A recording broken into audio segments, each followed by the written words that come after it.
Oh, it's on already, right? Yeah. Okay. Okay.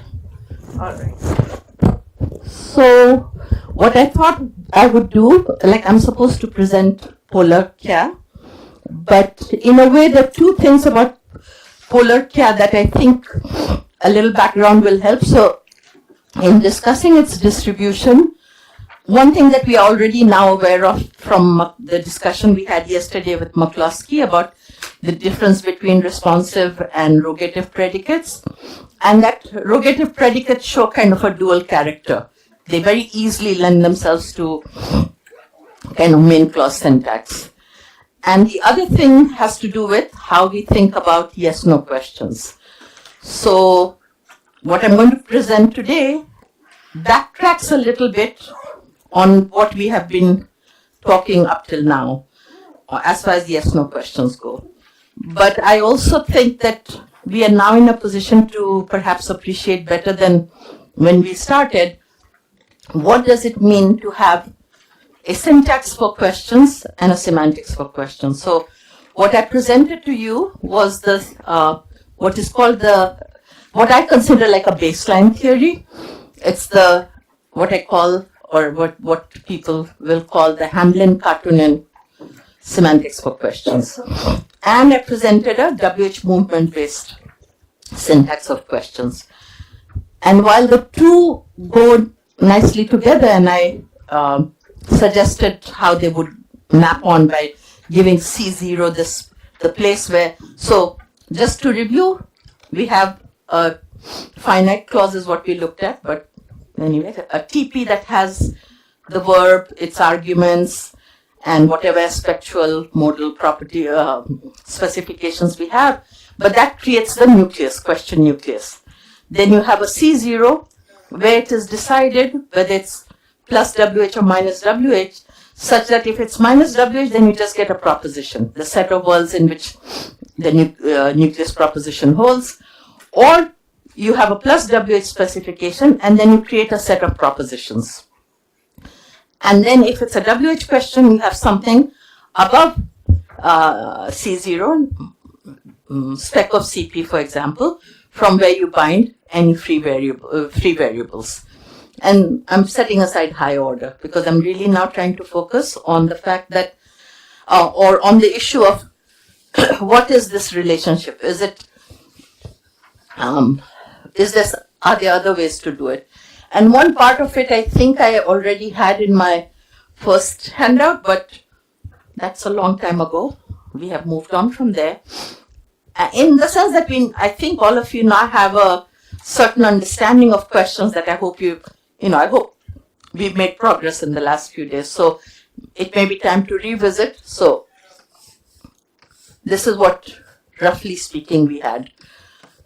TP, CP, and we said syntactically there's a trace and there's movement, and you get the WH phrase here, and there's some relationship between these two in whichever way you want to think of it, such that this is where you get the difference between a proposition, the type of the content, whether it's a proposition or a set of propositions. Why is this feeling different from the past? I don't know.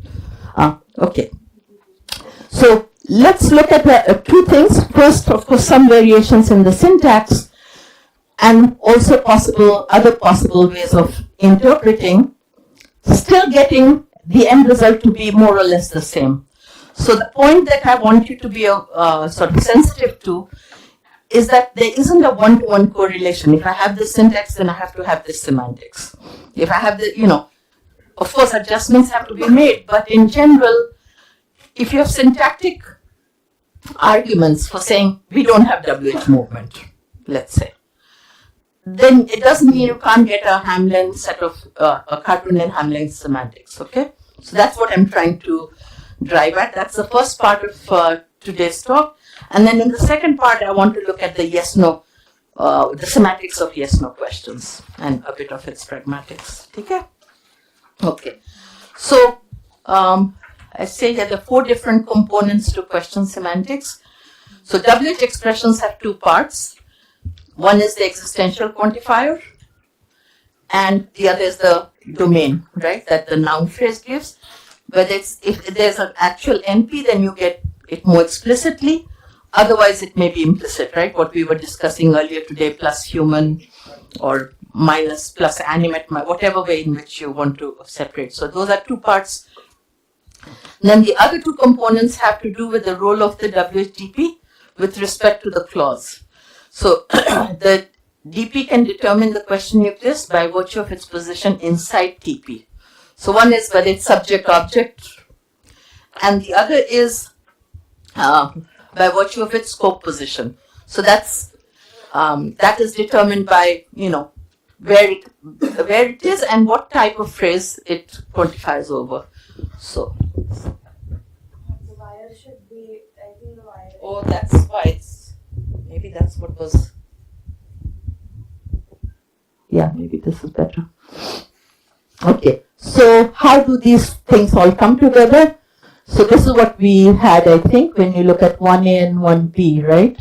Oh no, so 1A and 1B. Okay, let me just for the heck of it.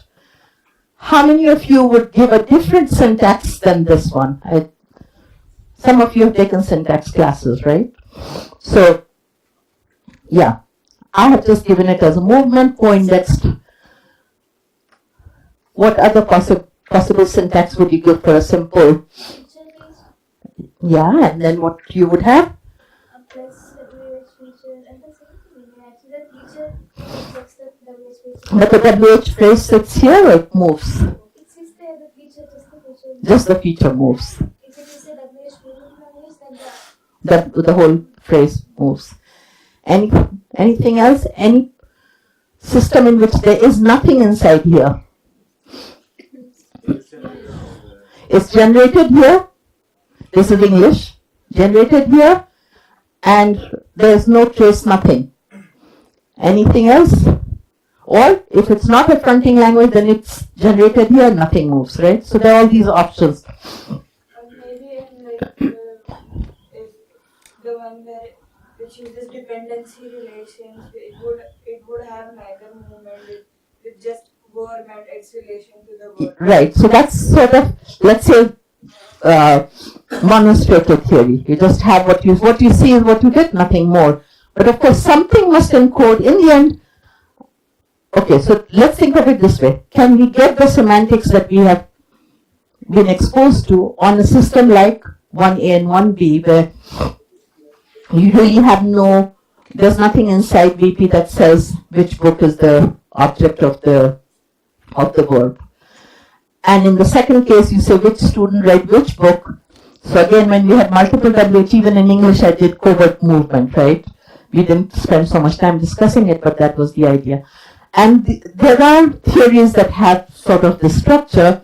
HPSG, I think, would be like that. And then there are systems with linked trees, etc., etc. So do they have to have a different semantics? And the answer is no. In fact, the kind of Hamlin Cartoonen set that we have been looking at was used by, was coupled with this kind of a system. You need to tap into two different, so one is a syntactic mechanism, and that's if I have a phrase here, WH phrase, then I have a filler, right? And that I can tell it's a WH phrase. So in my grammar I have something, or you can think from bottom up. If I see a transitive verb, read, and I don't find I'm in a language that's SVO and it doesn't combine with anything on the right, then I know there's a gap here.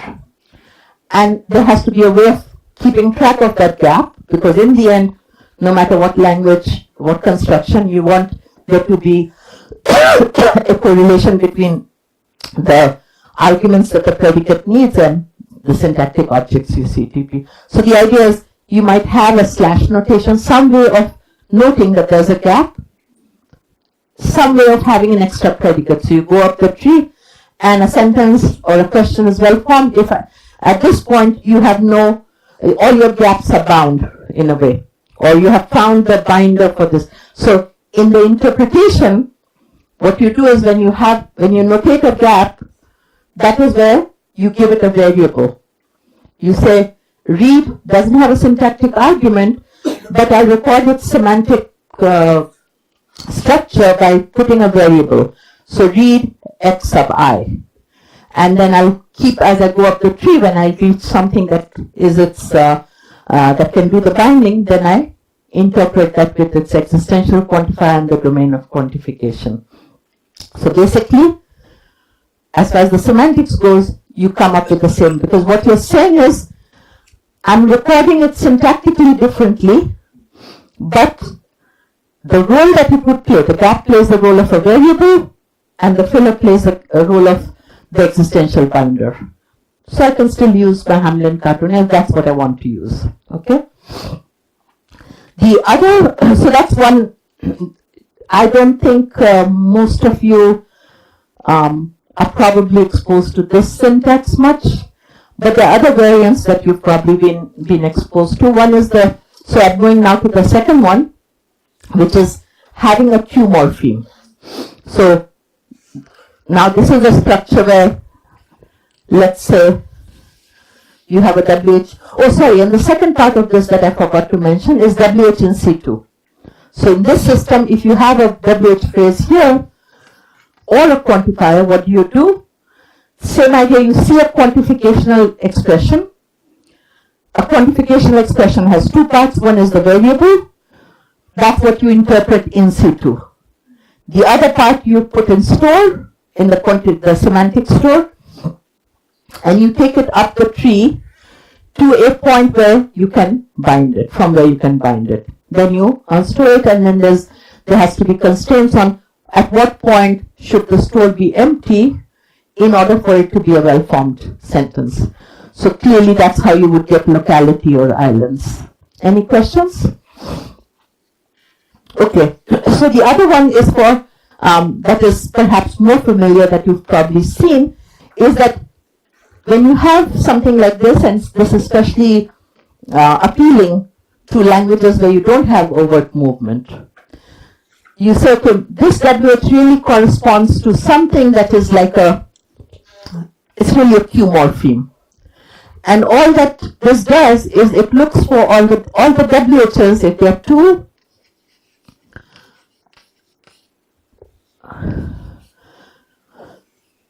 this Q morpheme binds whichever WHs are in there.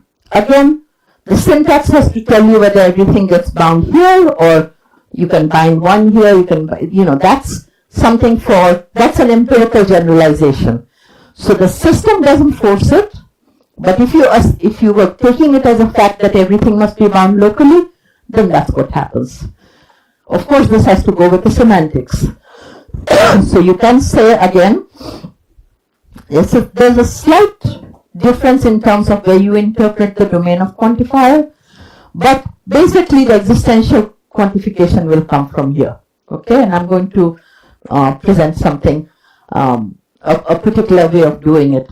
But the idea is, these WH phrases that you see down there do not have any quantificational force.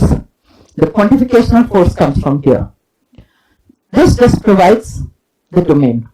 So and the system is slightly different, but not radically different for our purposes for today. Okay, so we'll look at that in a bit, but this is a different syntactic way of parsing the quantifiers. Excuse me. And then the third one is the copy theory of movement, which is in some ways closer to what we had, but there you leave a copy. Both places, so you have, for each WH you have two pieces here, the existential quantifier and the domain, and you have the potential for two pieces here, existential quantifier and domain. And the idea is that could represent movement, but it need not. It can be a single, every WH has two positions, a scope position and a base position, argument position. And it's linked. The idea is that in any chain, you only interpret one existential quantifier, one domain, and you only pronounce one. Languages may differ between which one you pronounce, the tail or the head, right? That's how you get the difference between WH in situ and fronted WH. So I think that's what I showed in 3A and 3B. Any questions? So let me just, overt and covert movement is characterized as phonetically realizing one or the other.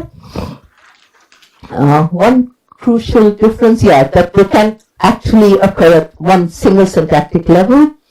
And in some sense, on this view, LF or transparent LF doesn't have the status that it did in earlier theories where you have a separate level of syntax.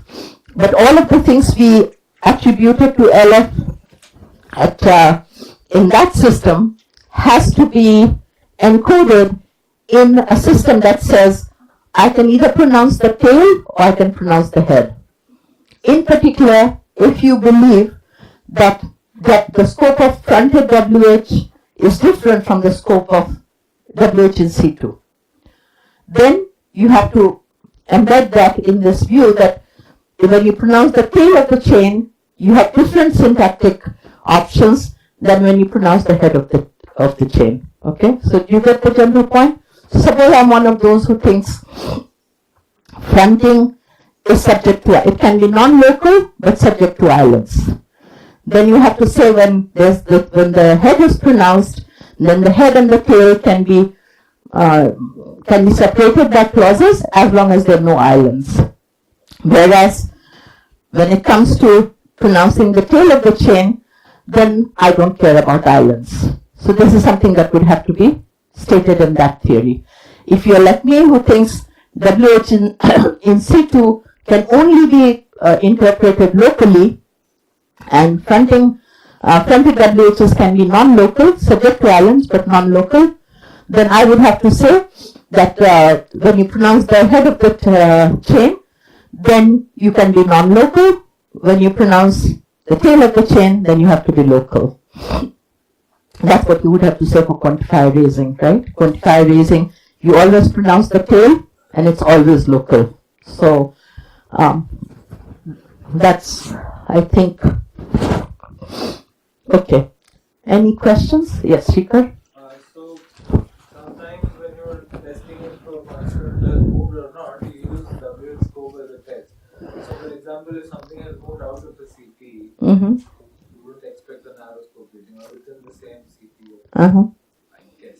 Yeah, so in a thing which uses the slash notation, it will still be looking for it from the base V, right? And it could say, okay, let me drop off the thing before CP, and then you would notice a narrow scope which you shouldn't find. I'm not sure. No, so I'm actually maybe not sure I'm getting exactly so let's say you have a quantifier. Yeah. Okay?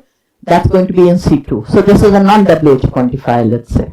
Okay? So someone saw everyone. And now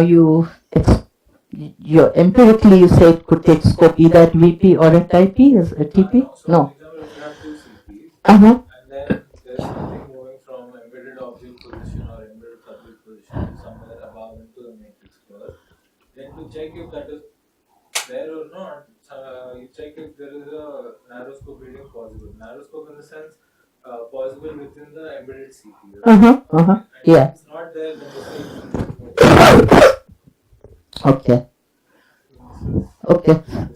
So give me an example just so I don't mess it up. I can't think of it. Okay. Let's do it this way then. CP, and you're saying there's something here. Yeah. And about, It has actually physically moved somewhere here, right? yeah. And so this is Yeah. displaced. Okay. And then so this is not pronounced, let's say, right? Or it's not even there in the system. But this is where you want its variable to be. It's just theta or whatever. Yeah, the theta rule. So there's a slash alpha. I'll just put alpha, right? So this CP is missing an argument, right? And then So the V is missing an argument. uh-huh. And then how does how does the system know that it cannot drop it off here? The CP Yeah. is not, unlike other cases where it should be local. Yeah. That's it. Okay. So this is not a system I know well, but I'm just kind of, I'm playing this on TV, so to say, right? I'm not really a doctor, I play one on TV, that kind of a situation. But let me ask you, what will the movement people say? Because normally when there's movement, it's got to be, let's say, local. So there must be some feature, some let's say it's non-finite clause maybe, right? Is that what you're thinking? It is a finite clause. It's a finite clause, it's missing something, but it's bound from way up, non-locally. So that means that what the system would say is that as long as you don't hit an island, you can keep going, right? And it will not get I suppose there's some other quantificational element here, right? That's what you're saying. It shouldn't get narrow scope, that's how we know it's moved about this, right? So the first thing it will say is that this slash need, there's no restriction except in the case where we hit an island. So right now it's just keep on going, missing an alpha, missing till we get here. By the time we get here, beta has already been interpreted. So we still have this in store when we hit this, so it will get obligatory wide scope. So I think what I'm trying to say is that you replay whatever syntactic constraints you believe in the system, not in terms of movement, but in terms of how far you can go with something in store. If you believe that, islands differ across languages, sometimes some languages don't obey some islands, some do, then this system has, just like in the other systems, movement can be, in language X, NP or DP counts as an island, in language Y, DP doesn't. They would have to say the same thing. In language X, the slash can be resolved up beyond DP. In language Y, it must be resolved within DP. So there may be other differences, but in terms of the semantics, you're still saying the variable will be in its original argument position, the verb that is missing its argument, and the binder can be syntactically far away, depending on whatever is the constraint. Yeah. I'm not sure if it's, so when you have a sentence like, why do you think John fixed the car? So there are two readings possible. One is John fixed the car, and what's your, why do you, and what is the reason such that. So downstairs and upstairs construal. What's the reason for your thinking that he did? Yes, and another Is he did. what do you think? According to you, what was his reason for thinking? Same story. Suppose in negation you don't get one reading. So either of those clauses can take a while phrase, right? It's an adjunct that can apply to either the fixing or the thinking. And so the ambiguity would be captured in the same way. On one view, we can put the slash alpha downstairs, and assuming there are no islands like negation or something, it can get resolved all the way up, but it will still mean when we hit Y, but it will still mean reason for fixing the car. In the other system, John fixed the car, doesn't matter, and it's why do you think so? So it will alpha slash alpha will come higher up. So for all of the basic cases, I think there won't be a difference. Now, maybe there's something in the system that will make radically different predictions. I don't quite see how, but what I'm trying to say is, if you fix your syntax, whatever resolution, then you can use the same semantics, and in fact people have. So people who work with that system also use Kartunen or Hamlin. Okay?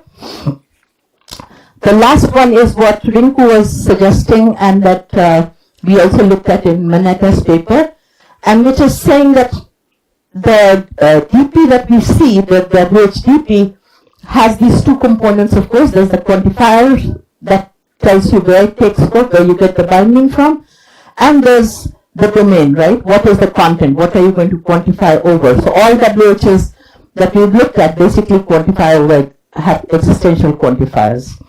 But some quantify over individuals, some over properties, propositions. By now we've got a whole range of them, right?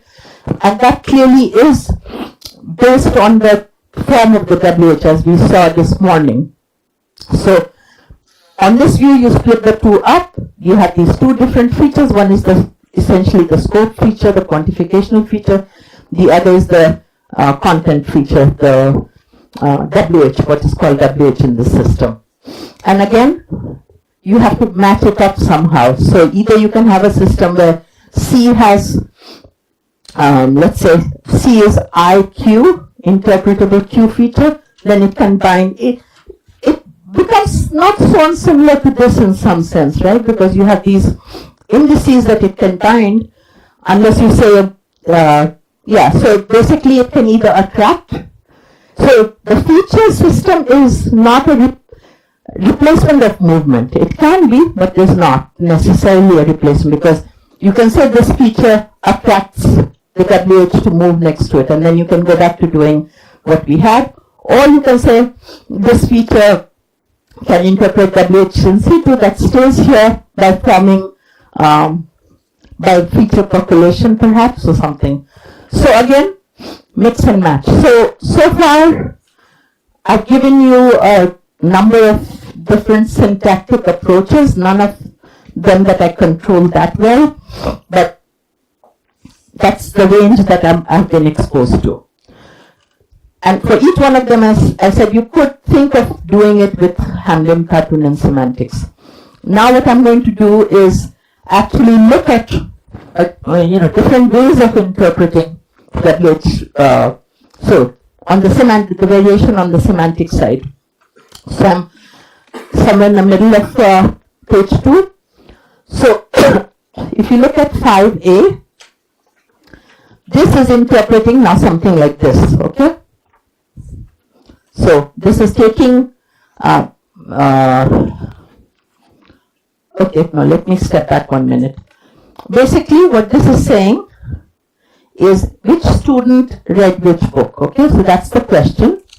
And suppose that one phrase has moved.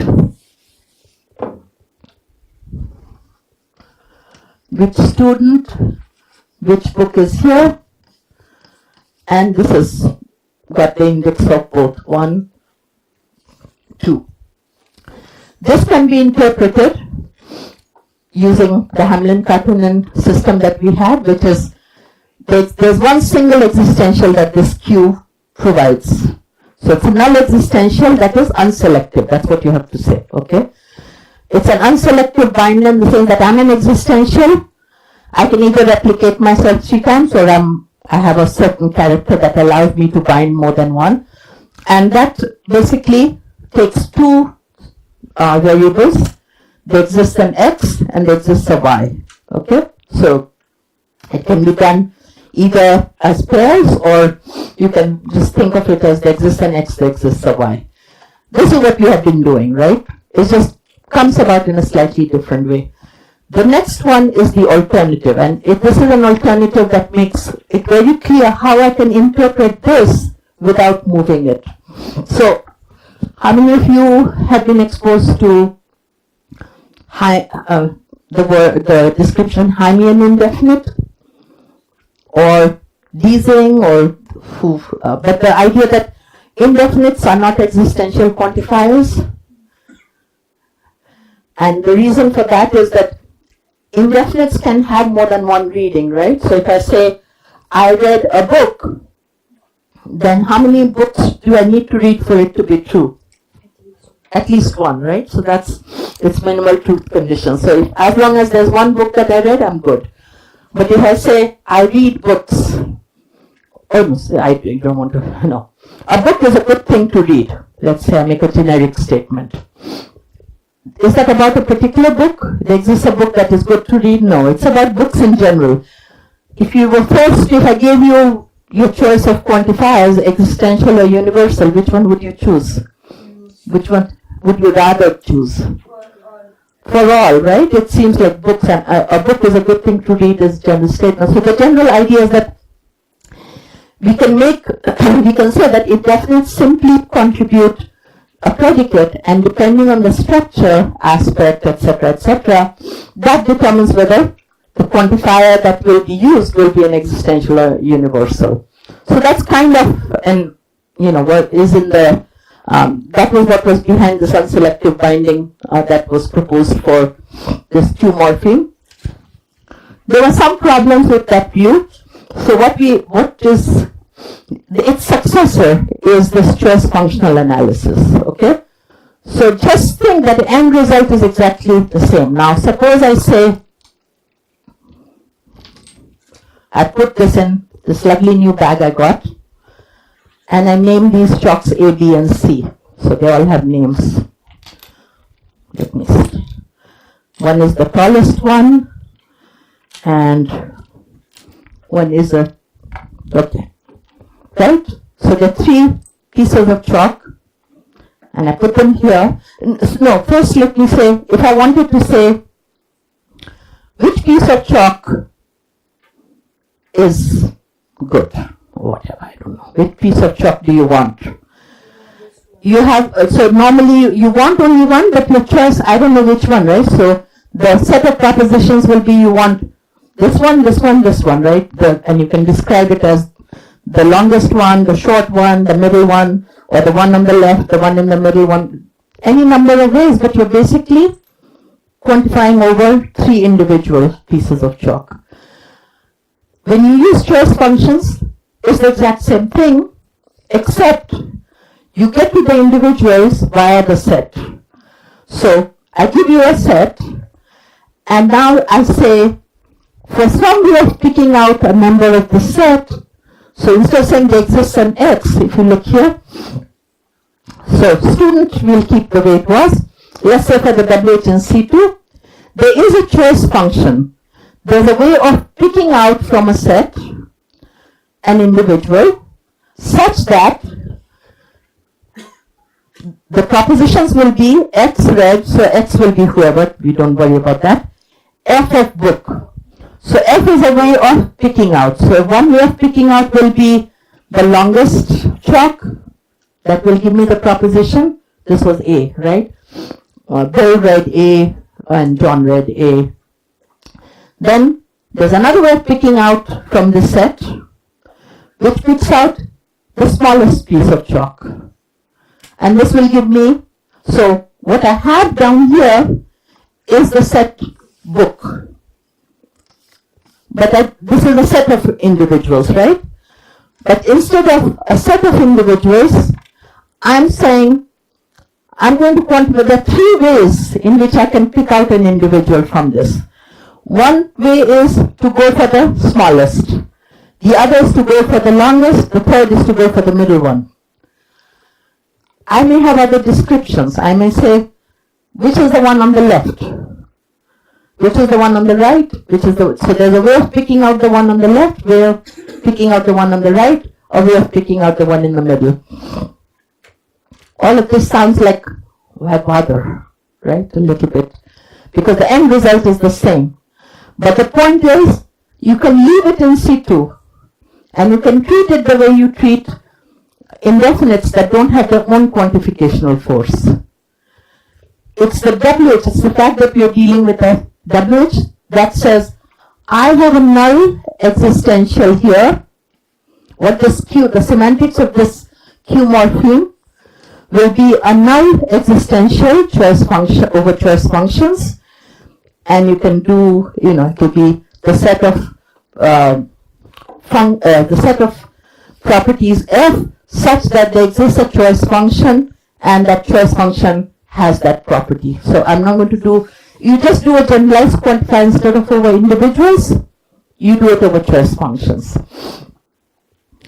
I don't expect us to do all the, practice with it. Go for the idea and think that, so go for 2 things. One, the basic idea and how it maps slightly differently from the syntax. Because in the way I was doing it earlier, that we were studying, there was no way you could leave the WH in here.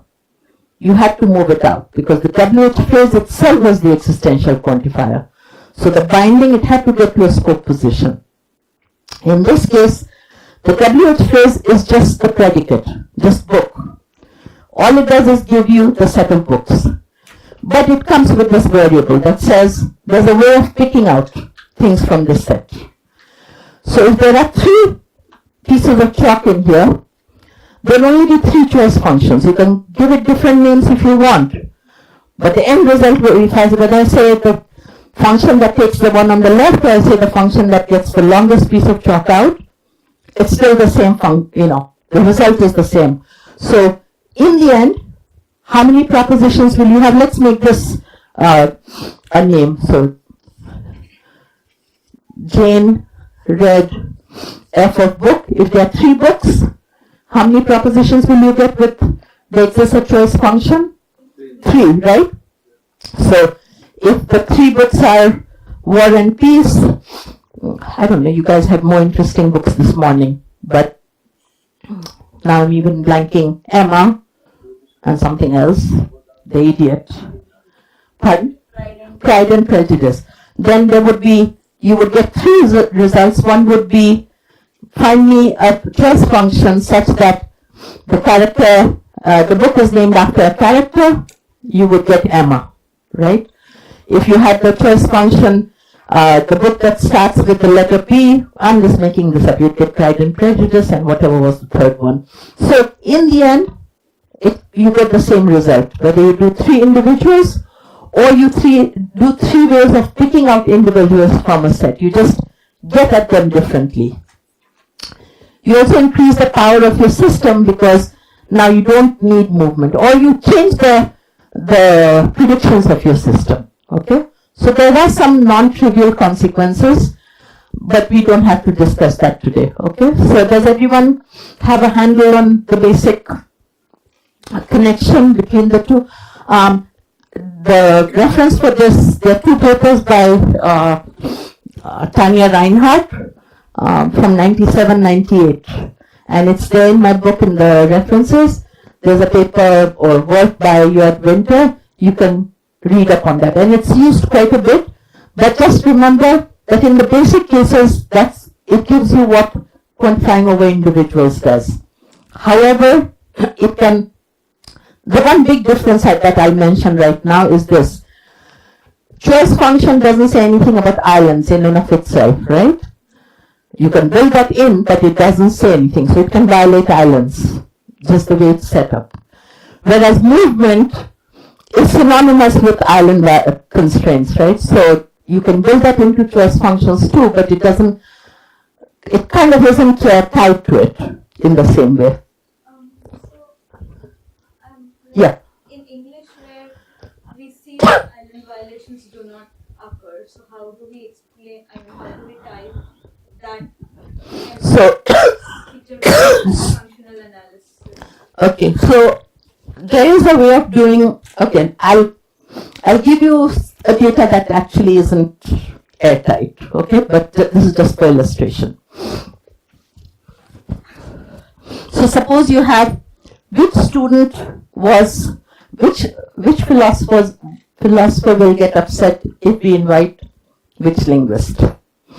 There's an island, the WH is in C2, and now you get this reading.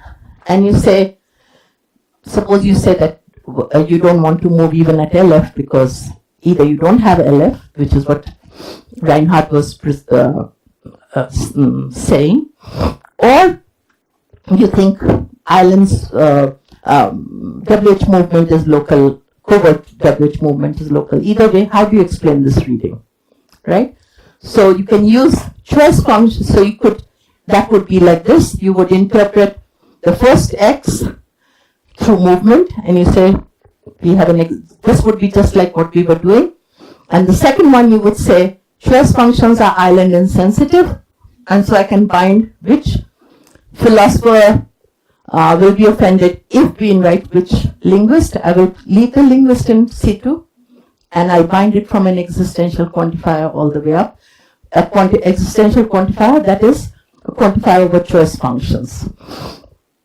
And then when you do the parsing, you'll get the same. You'll get philosopher X will be offended if we invite linguist A. Philosopher B will be offended if we invite linguist B, etc. So, and then now what I have left out of the story is how do we get pairless answers? Is it just simple? Because if you just apply answer D, you'll get a single pair answer. And I don't want to get into it, but that's where there may be differences between them. But to not get a grammatical reading at all, so if choice function analysis can be adopted, why can't we Get that reading. yeah, So the claim would be, these are non-trivial questions, of course, so here's where you would ask this question. I said, which philosopher will be offended if I invite which linguist? And now we do this and we get this reading. But if I said, Mary will be offended if we invite which linguist? That's ungrammatical. So there are two things you could say. One thing you could say is this choice functional, this null existential over choice functions needs to be triggered by something local movement. You could say that. Not implausible, I think, because on this view, why do we need movement at all, right? So you have to say other things, but you're absolutely right. If we could say this is plus WH, doesn't matter that something is in an island, and this license is an existential, we should be able to get a good reading. So this goes back to my point that syntax semantics, you can choose this semantics and it may help you with something, but it comes with its own, it gives you power that you may then have to restrict if the syntax, if the facts tell you otherwise, right? So there are no easy solutions. But this is to say that you could have movement or not. You might want choice functions. We might want to work with choice functions. Any other question here? So personally, I think that natural language has more than one way of doing scope for WH. And part of it is actually due to those of you, well, I don't think any of you were there at the listen that Klaus Abels was at 2014. You're all young kids. But basically he and I started working on the fact that when you have islands, or not islands, sorry, non-local scope like this, you don't get sluicing. You can't say so some philosopher was offended because we invited some linguist, but I don't know which philosopher, which linguist. Apparently that's not good when you get two WHs. So our general claim was that sluicing, where you just have the WHs and you don't have the full, you allowed the TP, requires actual movement. So you can get some philosopher like some linguist, but I don't know which philosopher, which linguist. That's good because they can both move. It's local, no islands. But whenever you have islands, then you don't get a sluice. But you get a good reading. So if I said, but I don't know which philosopher was offended because we invited which linguist. So the full form is okay. And you get that reading. So those are the kinds of issues that come up. But like I said, it can lend itself to island violations, but it doesn't enforce. Therefore, then you need to have other ways of enforcing island violations. So the one point that I think I had mentioned earlier, that when you have a WH and you have, so whether you get the existential from the WH phrase itself or from a covert existential operator, even in this system, we want the existential here. So we want lambda p, the existent x or the existent f, doesn't matter what system you use, p equals something something, x or f, whatever be the case. Why do you need it outside of p and not inside of p? Is this clear to people? Suppose that something was bound from within, below the position where you introduce p, what would happen? Let's do it with just x. Suppose I said lambda p, the existent x, left x. How many propositions would you get in this set? One proposition, and that proposition would be someone left. But of course, that's not an answer, is it? It's the presupposition of the question. So that's why the binding has to come from outside, so that you can actually vary the x. Okay, so that's all right. So the last system that I want to introduce actually goes back to Hamlin. So I presented the system that goes, it's a blend. It's called the Hamlin-Kartunen set. What makes it Kartunen is the view that WH phrases are existential quantifiers that take scope. What makes it Hamlin? So Kartunen worked, built on Hamlin. Hamlin said questions are the set of possible answers, not just the true answers. And that's what we have, right? These are all the possible answers, and then we say, there's an answer good operator that comes and picks out the answer. Kartunen had only the set of true propositions in the set. So that's the part that is Hamlin. The existential quantifier part is Kartunen. Hamlin himself did not have indefinites as did consider WH phrases and indefinites together. Most people do. They see this kinship between indefinites and WH expressions. It's not so obvious in English, and actually not perhaps so obvious in Hindi, I don't know, but you can say kis ladka and koi ladka, there's some connection. So people have said that across languages there's definitely some kind of morphological connection between indefinites and WH expressions.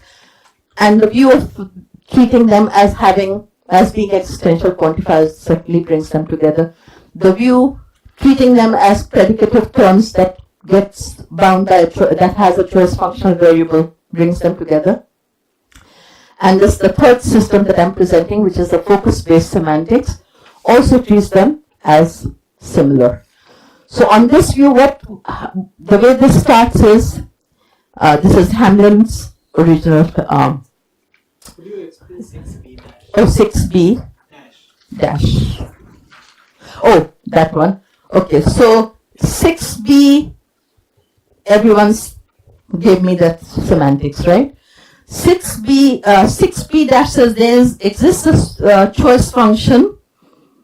Okay, what is that proposition? It says, for some choice function, forget the student part, just this left, let's say.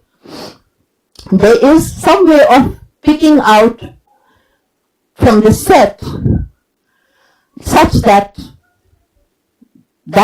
the individual picked out left. It doesn't say what, so it says any proposition that has this form, there is a way of picking out from the set that gives you someone left.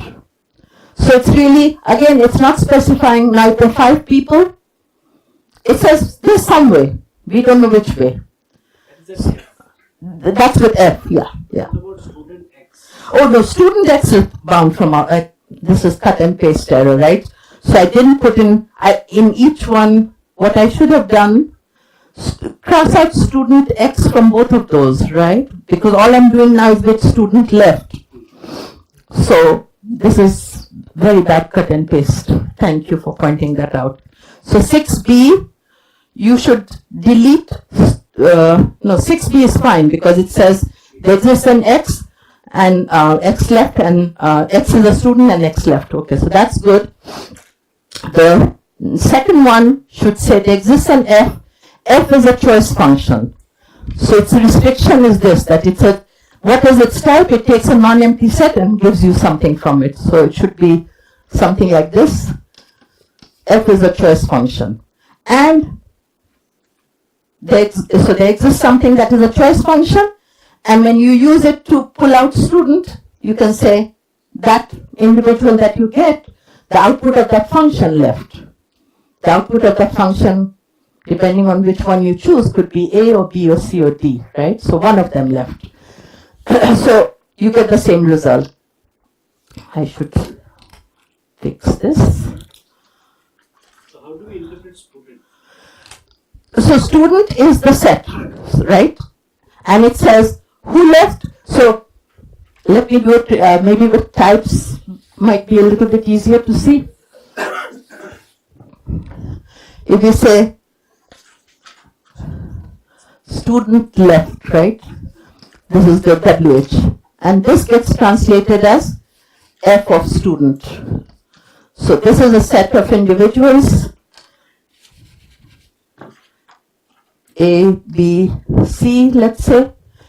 And this can apply to this set and either pick out, depending on what this is, it can either pick out A, or it can pick out B, or it can pick out C. It's defined for all of them. So its output is a type E type, an individual type. So this is type ET, set of students. This is a function from this type to type E, some individual. But it says, you know, depending on where I get bound, all I'm saying is I'll give you a student. I'll take this and grab something out of it.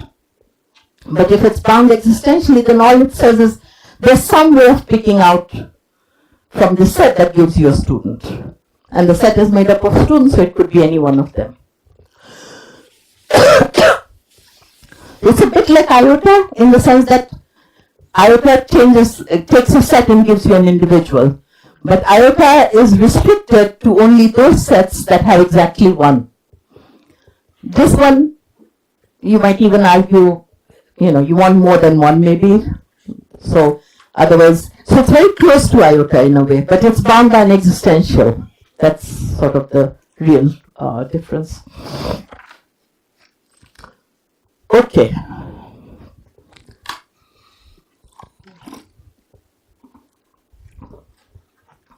So, ready to look at 7a?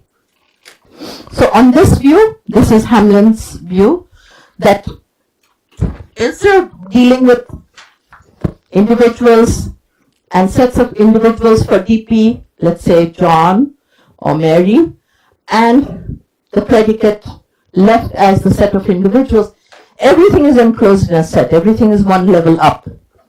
So who is like an indefinite, like someone virtually, and if there are two people in the domain, then that set will include, it will denote the set of those two individuals. So when we say who has to be multi-membered in order to be, that's sort of the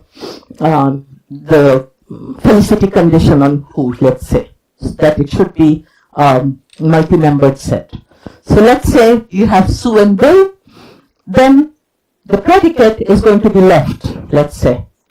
That's a single-membered set because unless it's focused, you only get a set. So who doesn't need to be focused, or you can say it's inherently focused, that it always has multi-membered set, but proper names normally will just denote the set with that individual, unless it's focused. And you say John left, and then you have to build this semantic set that way.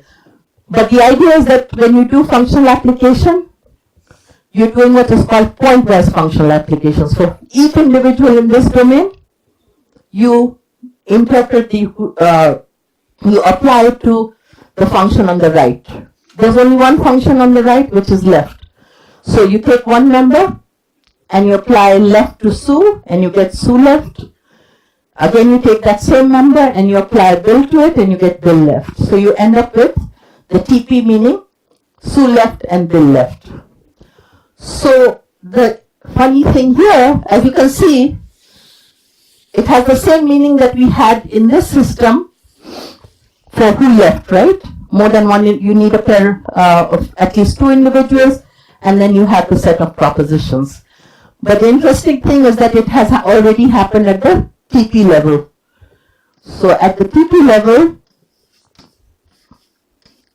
you have a set of individuals. Bill left, Sue left. So if you're dealing with questions, suppose above this is your CP, C is plus WH, you're basically done. So the meaning for C0 will change. So again, I'm not saying that when you switch these systems, everything stays the same. It cannot, because the end result could be the same, but you're building it up differently. So if you already have the set of propositions, then you want to say, this is just the identity function. The meaning of CP is simply what you had here. So you end up here with the same meaning. Bill left, Sue left. Two propositions. This is what we had in the old system. That's actually my point, that you can get the same result, but you're doing it through focus semantics rather than through you treating indefinites as quantifiers and building it that way. Yeah? In the previous lessons, B dash. Mm-hmm. So there, even if we have the quantification inside, since the quantifier is that of a choice function, can't the function pick out, would we still have that problem of some student left? Or Yes, no, it would still be that, because it's not allowing you to pick out one student at a time. It's simply saying, what proposition am I? I'm the proposition that says, there's a way of picking out a student such that he or she left. In world 1, it could be A. In world 2, it could be B. So it leaves open that possibility. There are 3 ways of picking them out. I don't know which one it is the case in this world. So this is a little bit different because there is no existential quantifier. So just at this point already you have a question meaning. So basically then all you want to say is plus, when it's plus WH, you don't, you give it the same, the value of the TP passes up the tree. So it's the identity function, it takes a TP and moves it up. When it is an indefinite, that's when you have work to do here. Then that says, I am the function, I am the proposition that tells you that in any, as any world in which this is true is, will be admitted, so that would be the disjunction A left or B left or C left, or however many. At least each of these propositions should be true in one of the worlds that we have, that goes into this final denotation. So you do the collapsing in this case instead of the expanding. So if you want to think of it that way, in our old system, if you had a question, then you expanded the meaning from a proposition to a set of propositions. If you had a declarative, then you stuck with what you had. Here it's a reverse. Here you have a set of propositions, and if you have a question, you can stay with that. But if you have a declarative, then you want to make sure that the set of propositions becomes the single proposition that is denoted. So, okay. So that's basically giving you a taste of what else is out there.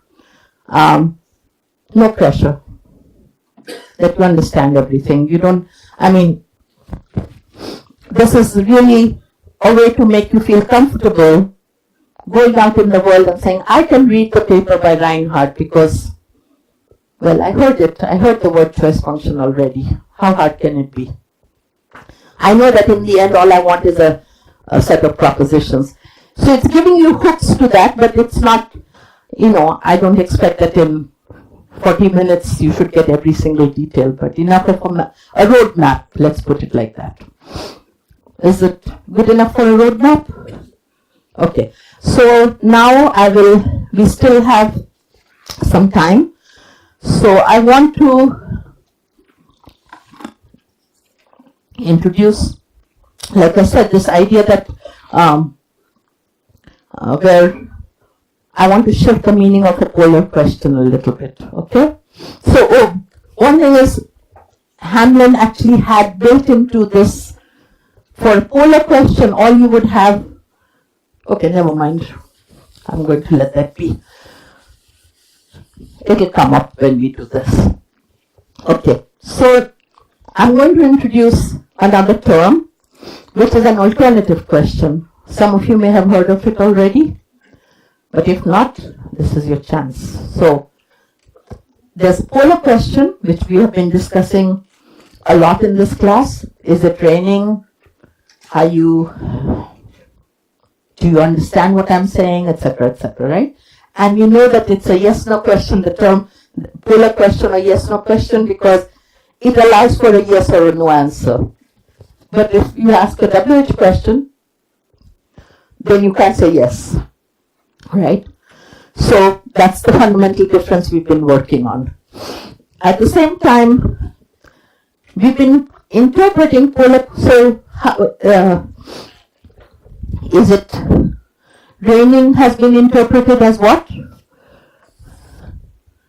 What are the two propositions? It is raining and it is not raining. Okay.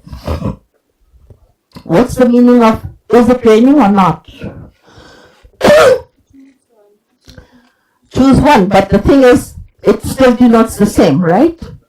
And the third is, what about isn't it raining? So this would be the nucleus proposition, and not, let's assume, gives you, it's not the case that it's not raining, i.e. it is raining. So you should end up with the same proposition.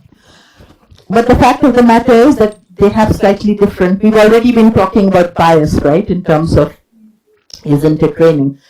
That's just one reason. So Bollinger in 1978, so argued against Hamlin's view that a yes-no question creates a two-membered set, the proposition. So this is Hamlin for yes-no. And Bollinger said no, a yes-no polar question should be different. And part of his argument was the following. If you say, does John want tea? You can say, yes, he does. No, he doesn't, and we got this by, in the way that we discussed, you take the nucleus proposition and you give it the proposition that is its complement, right? That denotes the complement set of words. So, first of all, positive and negative polar questions have the same denotation. And secondly, so doesn't John not want tea or doesn't John want tea has the same denotation. Furthermore, does John want tea or not also has the same denotation, right? You can even flesh it out fully and you can say, does John want tea or does John not want tea? But ask yourself, do they have the same, does it sound to you like the same pragmatically? Can I say to you, do you want tea or you don't want tea? Or do you want tea or not? Doesn't it sound a little aggressive as an opening gambit? I think Biesma has called it the cornering effect. You typically, when do you ask? So as a neutral, as an initiating question, do you want tea is fine. I have no expectations whether you want tea, you don't want tea, but it's on offer. Don't you want tea? I kind of have the feeling that perhaps you, yeah, so there's that bias thing. But do you want tea or not is like I've been asking you for some time and you're giving me all kind of, well, you know, in this weather, tea, it's like, okay, do you want it or not? So it feels like you have been obfuscating or not answering and, you know, talking to other people. So why should this be the case? That's sort of, you know, that was one kind of argument he made. Yes. Instead of that not there, he said, do you want tea or will you pass? Like, Yeah, okay. So there's no negation. no, so let's hold off on that till I talk about alternative questions. So right now I'm taking the minimal, it's a triple that if you just interpret what's there, you should get, and you know, don't think about pragmatics or anything. This is what you would say. So one question is, can you answer yes or no to, do you want tea or not? Yes, even, it sounds odd, even though I suppose there could be a way of thinking yes means I want tea. But grammatically it really doesn't like that, right? So, I don't know if Bollinger really spelled it out in quite this way, but certainly Kripke has argued, I think others too, that yes and no are anaphoric elements. And anaphora looks for resolution. There should be something that it in the discourse that it can that can play its antecedent role. And in this case, they both have equal priority, or the two sets. So I don't know which one you mean by yes and which one you mean by no. So the idea is, let's keep polar questions as just denoting the nucleus proposition. And the others, so I'm setting aside negation case, but the polar negative is what has these two. It is raining and it is not raining. And now if I say yes, in this case, this is what it refers to. It's anaphoric to this proposition in the discourse. But in this case, it doesn't know which one, and therefore you don't get a yes/no answer. That's why, even though it means really if it means anything, it means something like this, but grammatically you don't get a yes/no answer.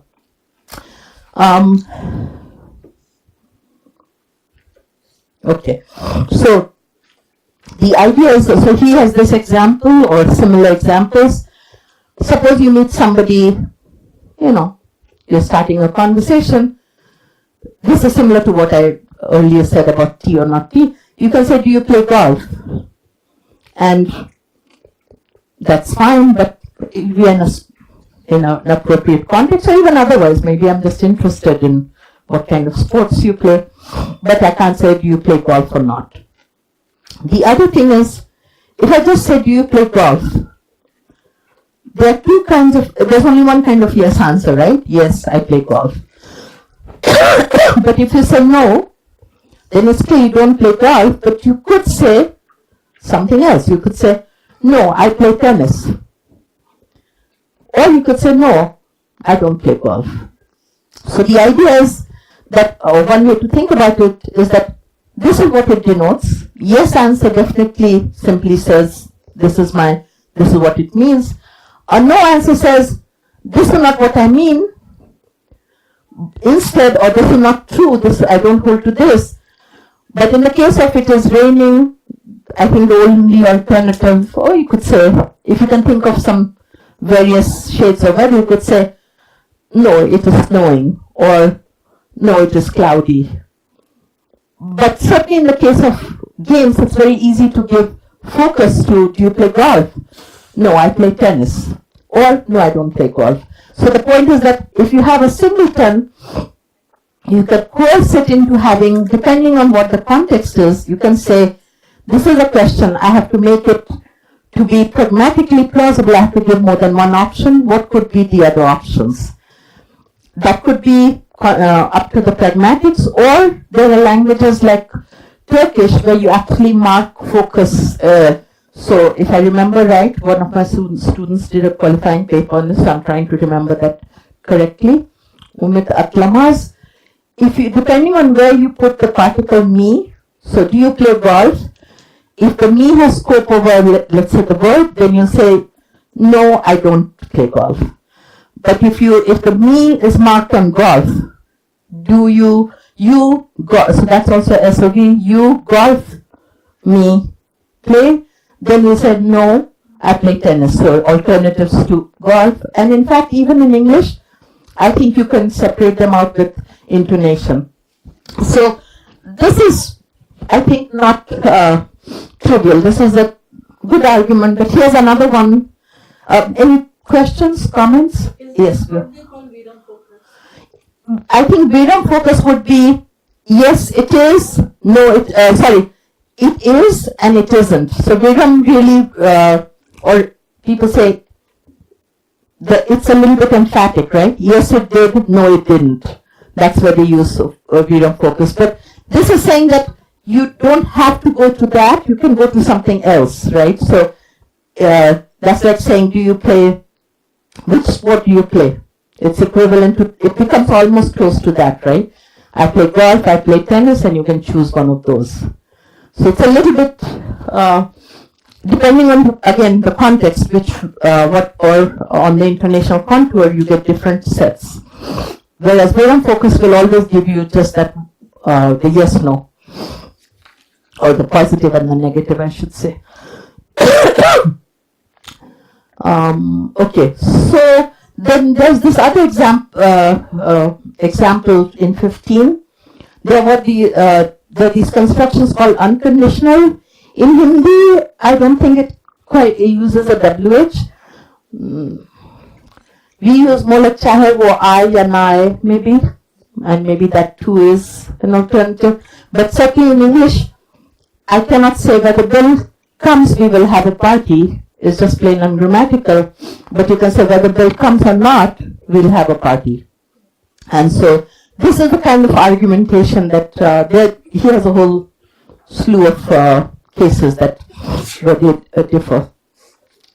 So I think the current view on yes-no questions is either that they denote singleton sets, or that if they denote multi-membered sets, there is some way of marking the nucleus as privileged. So there's this approach to questions called inquisitive semantics, in which and there's an analysis of yes-no questions that will say if the question is it raining, then this proposition is highlighted. And then you say yes, no are response particles that look for highlighted propositions. And on that view, alternative questions, then there's no particular privilege. You're giving all the alternatives, or even in a WH question, all of the alternatives are at the same level. Whereas in a yes-no question, one is given priority over the others or has a privileged status. So one way or the other, it cannot be just what we had been assuming so far. I think this is pretty much the current norm about yes-no questions. So, any questions here? Okay. Last one, now alternative questions. Ankana, this is where what you were saying plays a role. So, you can have alternative questions. The classic one is, do you want tea? So, intonation, intonation, intonation. Prosody, prosody, prosody. Would you like tea or coffee? Someone comes to your house. That's a yes, no, right? I think I said it with the right intonation. You're saying, and if you say yes, then you might say, okay, which one? But basically, saying yes, I'd like tea or coffee is saying, I'd like a hot drink, right? One of the. But if I say, would you like tea or coffee? Now you're giving a choice. And one of the observations about this is that it's not really allowing me to say, yes, I want tea, yes, I want coffee, or no, I don't want tea, no, I don't want coffee. There is a sense in which I'm presupposing that you want one or the other, and then giving you a choice between them, and you choose. And what the prosody signals, so there are two pieces to this prosody, and there have been studies arguing for which one is more important, but there are two parts. If I can do this right, you may be able to tell. One is that when you do a yes-no, there's a single pitch accent, and I think I must have, yeah. Do you want tea or coffee? I don't have a separate pitch accent on tea and coffee. And then I have do you want tea or coffee? I guess it's a rising intonation. That's how I was supposed to say it. In the other case, do you want tea or coffee? And then you have a falling intonation at the end. Apparently, there are also alternative questions where you can continue the rise, and that says that there may be other options. But in the simple case, there are these two options, and you don't say yes or no. I mean, you can always refuse, but I think you probably will say, no, I don't want either, or something like that. So again, remember, question-answer paradigms are always a very delicate diagnostic, because in context we have a certain amount of margin on how we answer. But the point of this yes-no test is that margin doesn't extend to do you want tea or not. Even there we have a resistance to the yes-no. So there's clearly something in the grammar of yes-no versus the set of propositions that distinguishes between them. So I think again, this is fairly accepted at this point, is that the falling tone at the end of an alternative question kind of marks closure, given you all the options that I have available. You can extend that set of options. You can say, do you want tea, coffee, or juice? So, or you can even extend it. Would you like tea, coffee, or both? If you can think of having tea and coffee together, or do you want tea, coffee, both, or neither? I think that all options, the point is that you cannot just say, if I say tea or coffee, you can't say both without sort of changing the terms of of the situation. So if you go to a fixed price dinner, you pay X amount and you typically have a choice between the starters, choice of the main item, etc. I don't think you can get away with saying both, okay? So that's where the alternative question really carries weight. But because the context also tells you, right, there's one of them. But the idea is that alternative questions seem to come with that. And then the other point is this, the closure. So if you say both, so the point is, why is it that you always have the expectation that it will be a positive answer, and it will be exactly one? So the answer operator that we have been discussing lends itself to this very readily, because it says, okay, the following contour tells me these are all my options. So you want tea, addressee wants tea, addressee wants coffee. And the answer operator says choose one of them, the maximally informative. There's no entailment relation between tea and coffee, so you either choose one or the other, that's fine. If you give both as the option, that's like saying you want tea or tea and coffee. Now you have an entailment relation, so suppose you do want tea and coffee, that will be the proposition that says addressee wants tea plus coffee will be the maximally informative one, the one that entails the other two sentences, and that's what the answerhood operator will pick. And of course, if you don't want either of them, that too is fine, that too is possible, right? Once you give that option. So the idea is that once you create the set of alternatives, the existential presupposition in the answerhood operator guarantees that one of them will be true, and it guarantees that unless you give neither as an option, you cannot answer nothing without violating the presuppositions, and unless you give both as an option, you're not allowed to choose both of them. Okay, you're in the fixed menu world. So this is going to be relevant when we discuss Polurkia, as well as in terms of the distribution, as well as what we discussed earlier in terms of the difference between rogative and responsive predicates. Now it's 4 o'clock. I'm done with this. Are there questions? Yeah. When you were talking about the me, the Turkish particle. so that is within the focus semantics, right? Yeah, that's how he interpreted it. So your question is how would, Yes. Does it extend to the constituent negation or things or is it a totally different? I think if you take the whole, if it has scope over the whole, so if you have it is raining me, then it would have scope over the whole proposition. But you have in mind something else, I think, right? As in... because the me was shifting. Yeah. Something like the way we do constituent negation. The thing to its immediate, yeah. So, I think he treated it as the focus semantic value of the immediately preceding. I think it was to the left, but I could be wrong about that. Maybe I'm influenced by Hindi. But the idea was then you have a set of, let's say you have, do you want tea, and me is focused on tea. Then it would give the values tea, coffee, etc., right? So this was the thing. You have to have, you want tea as separate, as distinguished, in order to denote the yes, to provide something for the yes answer. So he was, using roots focus semantics and saying a question has an ordinary semantic value, which is the set a la Bollinger with just the nucleus proposition.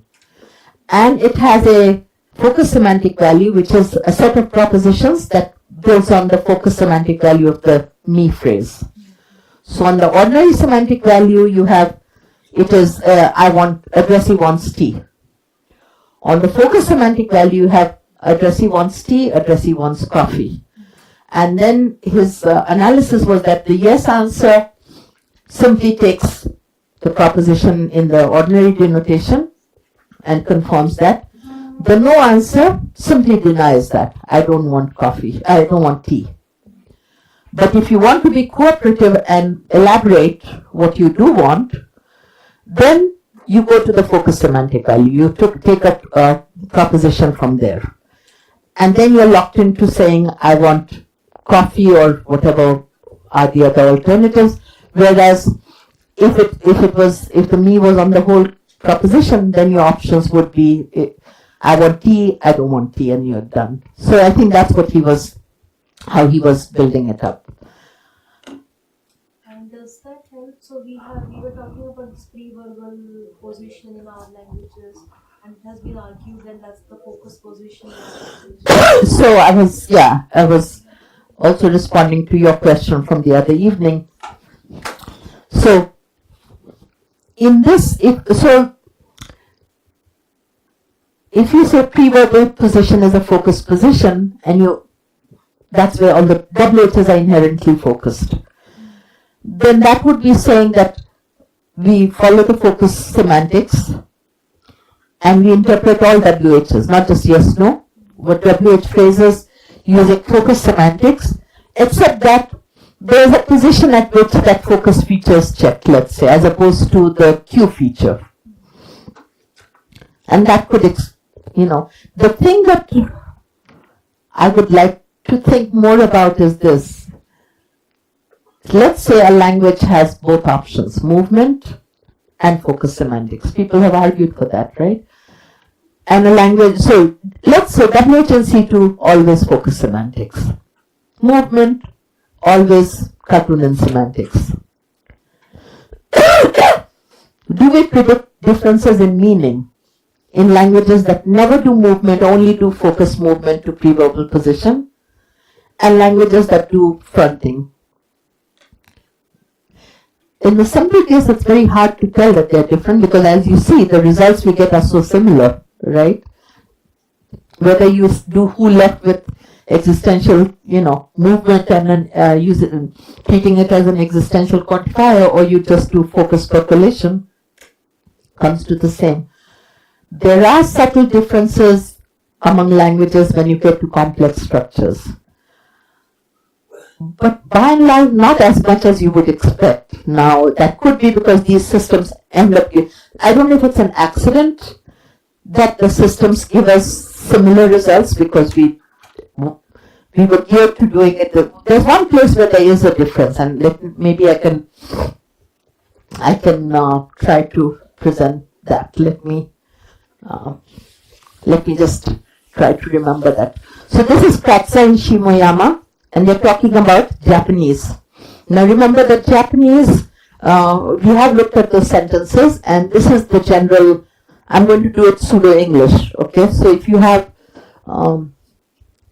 John knows, and your Q is here, like the calm, right? So the Q morpheme is here, and you say who left, or who saw who, let's say. Both of them have local scope. If you have John knows, what am I thinking? So, okay, the reason they say that all WH, so the first stop, so they're treating it as in focus semantics, and that they say the minute it reaches this operator, it kind of closes off the options, so it gets bound, because they're trying to get locality. And they also want to get the difference between Q morpheme that gives you existential quantification over both, and there's another morpheme which is mo, and that gives you universal reading, but they're both all local. So this is good, except remember we also had this case where you had, so if there was a Q morpheme here, this has to become a yes-no question over this. So that's why they presented, they designed the system to do local binding. But one problem is who knows who saw who, where you get the pair list between, let's say, this and this. So no matter whose theory you follow, you have to find a way to allow one of them to either escape and get bound there, or in my terms to get bound from here and give a high order reading, etc., etc. So this, I don't know, these are the sorts of things that you want to look at. And again, the other possibility, other variant is that if you look at Bulgarian and you have exactly this structure, who knows who saw who, except that the form will be who. So this is Romanian, Bulgarian, multiple fronting languages. And now who, whom, whatever, saw. So this is fronted. Oh yeah, I know where I was going with this. This does not allow this pairing. So that's one set of issues. Interestingly, Hungarian is supposed to be this kind of a language, except that one of them is supposed to go into focus position. So you would say that it follows focus semantics, but that too does not allow this reading. So I don't think just using a particular semantics really gives you all the scopal options. So in the end, I think you have to say something about cross-linguistic variation that doesn't totally just rely on saying WHNC2 uses such and such. So, but this is where I would like to take it, to see if there's, the possibility of deriving some differences by saying WHNC2 across languages follows the simplest option, which is, say, choice function or focus. Movement follows the simplest option, namely existential quantifier, something like that. But I have a feeling it won't be that simple when you really get to these tricky kind of cases. So in Hungarian, if you leave something in C2, then it can get this reading. If you move it all to the focus position, it won't, etc., etc. So that's for the background. Should we just, since our tea is coming at 4:30, shall we get started? So you have two choices at this point. Do you want to work in your groups and think about what you want to do and wait till tomorrow for me to present Polar Kya? Or do you want to listen to Polar Kya? Do you want to work? Okay. Work. Don't go. We have chai and samosa and gulab jamun coming to give you energy to work. So.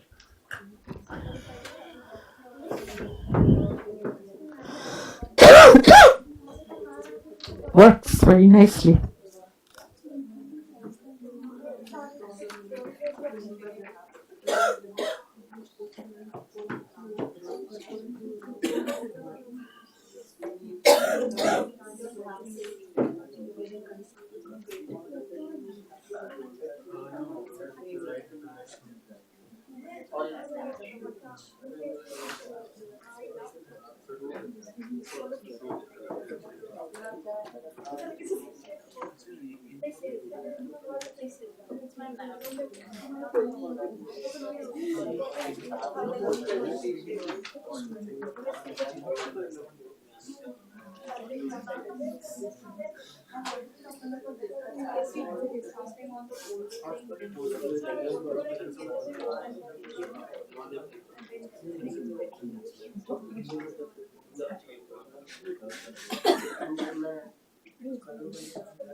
So just to be clear, if you wanted to work on polar care, I'm not saying you, or the equivalent of, for your third presentation, there's no ban on that. Just leaving you free to do something else if you would rather.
If you read that and you have questions.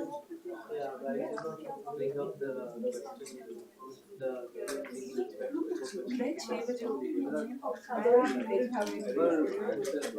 Yeah. So, but the idea is you have the same choice options. It's an unselected binder.